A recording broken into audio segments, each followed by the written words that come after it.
April is a month for advancements, but those won't come very easy for Taurus. This is mainly attributed to the Mars and Saturn transit through your 10th house this month, making career advancements challenging to manage. However, with Jupiter and Venus transiting through your place of friends, you'll have a solid community to rely on when things get a little complicated. But we'll get to that later. First, we have to tackle the new moon this month happening in your 12th house. While this new moon screams of beginnings, it's happening in one of the more difficult houses on your chart. The 12th house is the place of loss, and for that reason, some of these new beginnings might be the result of a missed opportunity. Still, Taurus' 12th house is also where the sun is exalted, and every lunation always involves the sun. In which case, if the month starts in grief in some way, know that whatever was lost had to split ways with you so you can make space for something new.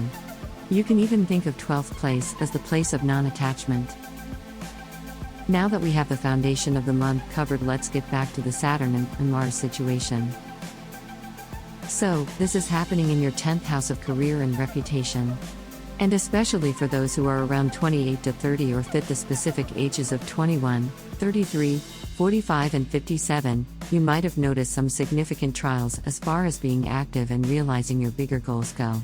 The bad news is that this transit is the peak challenging point in whatever ordeal you've been dealing with, starting around your last birthday.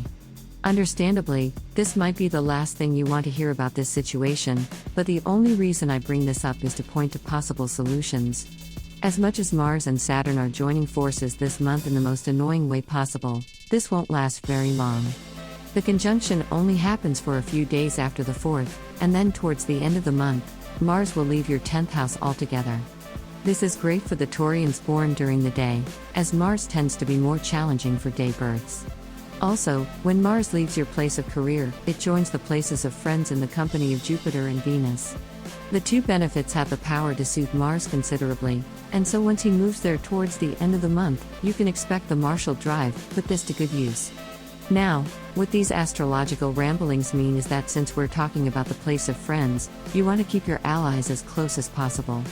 If the Saturn and Mars combo causes any nasty gossip to be thrown around about you, or anything that would hinder your career for that matter, they'll be the ones to back you up. This might be a situation that you can't handle on your own, so don't be afraid to call for backup. Setting that aside for a while, further down the month, on the 16th, we have a full moon happening in your 6th house. Taurus' 6th house is all about balance, and since the 6th house deals with physical health, it might be time for you to start taking your workout routine a bit more seriously. This lunation is ruled by Venus, who, as we've seen, will be quite a substantial help this month.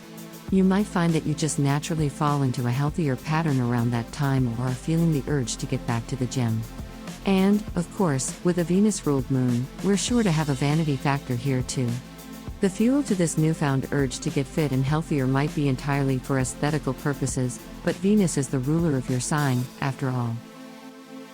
Closing up the month, we have a trine between Mercury, who will be in your own sign, and Pluto, just as he gets ready to go retrograde. This positive transit plays with themes of identity and exploration. With Pluto in your 9th house of foreign things and adventure intensifying your focus on those themes, you might notice that you feel more inspired to do something big and bold towards the end of the month. The fact that this transit only happens for about a day speaks of a break in your usual patterns. Especially as you have Uranus also transiting your 1st with Mercury, this transit could spark spontaneous tattoos, a change in hair color, or anything that will change how you and others see yourself. With all that said, it seems like April is a roller coaster of events. Though ultimately, it ends with an adventure of self-discovery, and a stubborn Taurus sure does benefit from a little change from time to time. Enjoy your month, Taurus.